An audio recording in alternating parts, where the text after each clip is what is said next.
দুর্নীতি করে চাকরি তৃণমূল নেতার, উপযুক্ত কড়া শাস্তি আজকে হাইকোর্টে। বন্ধুগণ, চাকরি গেল তৃণমূল নেতার কড়া শাস্তি হাইকোর্টে। অত্যন্ত বড় ব্রেকিং নিউজ। তৃণমূল নেতাকে চাকরি থেকে বরখাস্ত করেছেন হাইকোর্টের বিচারপতি, এবং এই খবরে রাজ্য রাজনীতিতে শোরগোল পড়ে গিয়েছে। আপনারা জানেন, গত কয়েক বছর ধরে দুর্নীতির খবরে জেরবার শাসক দল। যদিও ভোট ব্যাংকে কোনো ইফেক্ট পড়েনি, কিন্তু অস্বস্তি বেড়েছে। এবার অবৈধ নিয়োগ, তৃণমূলের শিক্ষা সেলের নেতা সিরাজুলকে চাকরি থেকে বরখাস্তের নির্দেশ দিল কলকাতা হাইকোর্ট। আজকে বুধবার এই নির্দেশ দিয়েছে কলকাতা হাইকোর্টের বিচারপতি রাজাশেখর মান্থা। আপনারা সকলে জানেন যে সিরাজুলের চাকরি যায় 2011 সালেই। 2011 সালেই সিরাজুলকে চাকরি থেকে বরখাস্তের নির্দেশ দিয়েছে আদালত, কিন্তু তারপরও শিক্ষা দপ্তরের গুরুত্বপূর্ণ পদে তাকে বহাল রেখেছে শাসক দল। যা নিয়ে অভিযোগ উঠেছে, সেই অভিযোগ গড়ায় হাইকোর্টে, এবং সেখানে বিচারপতি জানতে চেয়েছেন যে একজন দুর্নীতিবাজ যার চাকরি গেছে তাকে কি করে সরকার শিক্ষা সেলের গুরুত্বপূর্ণ পদে বহাল রাখতে পারে। এই প্রশ্নের কোনো সদুত্তর দিতে পারেনি রাজ্যের আইনজীবী। বলা হচ্ছে তৃণমূলের নয়নের মণি সিরাজুল, হাওড়া জেলা মাধ্যমিক শিক্ষা সেলের সাধারণ সম্পাদক।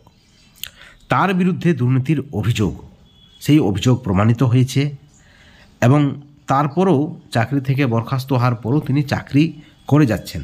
এই অভিযোগে আদালতের দ্বারস্থ হয় আইনজীবী ফিরদৌস শামীম, এবং সেই মামলা চলছিল। আপনারা সকলে জানেন, আগের ভিডিওতে আপনাদেরকে আমরা জানিয়েছি বিচারপতি বিশ্বজিৎ বসুর এজলাসে। এবং গত 13 মার্চ এই মামলার শুনানিতে সিরাজুলের বিরুদ্ধে এফআইআর দায়েরের নির্দেশ দেন বিচারপতি বিশ্বজিৎ বসু, এবং একই সঙ্গে প্রশ্ন করা হয় দুর্নীতি প্রমাণিত হওয়ার পরেও তিনি কি করে শিক্ষা সংক্রান্ত গুরুত্বপূর্ণ পদে রয়েছেন, তিনি কতটা হেভিওয়েট এর নেপথ্যে রয়েছে, তিনি কত বড় মাথা। শাসক দল কি আইন মানে না? শাসক দল কি সংবিধানের ঊর্ধ্বে? বিচারপতি বিশ্বজিৎ বসুর নির্দেশ থেকে রক্ষা কবচে বিচারপতি রাজাশেখর মান্থার ডিভিশন বেঞ্চে মামলা করেন তৃণমূল নেতা সিরাজুল, এবং এই মামলার শুনানি ছিল আজকে। অত্যন্ত হাই ভোল্টেজ মামলা। সেই মামলার শুনানি শেষ, এবং মামলার শুনানিতে বিচারপতি মান্থা বলেন আজই এই ব্যক্তিকে চাকরি থেকে বরখাস্ত করা হলো। একেবারে রীতিমতো হাইকোর্টে ঘাড় ধাক্কা তৃণমূল নেতাকে। আইনকে বিচারকে বুড়ো আঙুল দেখিয়ে এই তৃণমূল নেতা অবাধে তার পদে ছিলেন, পদে বহাল ছিলেন, এবং তার যে ক্ষমতা, সেই ক্ষমতার আরও একাধিক অপব্যবহারের অভিযোগ উঠেছে। সিরাজুলের বিরুদ্ধে শ্লীলতাহানি, শিক্ষা দপ্তরের গুরুত্বপূর্ণ পদ থেকে টাকা নয় ছয় ইত্যাদি অভিযোগও রয়েছে, এবং এই সকল অভিযোগ শুনে রীতিমতো ভায়ার হাইকোর্টের বিচারপতি রাজাশেখর মান্থা, এবং 5 মিনিটে এই তৃণমূল নেতার চাকরি বরখাস্ত করা হলো। এই নির্দেশ দিতেই রীতিমতো শোরগোল পড়ে যায় রাজ্য রাজনীতিতে।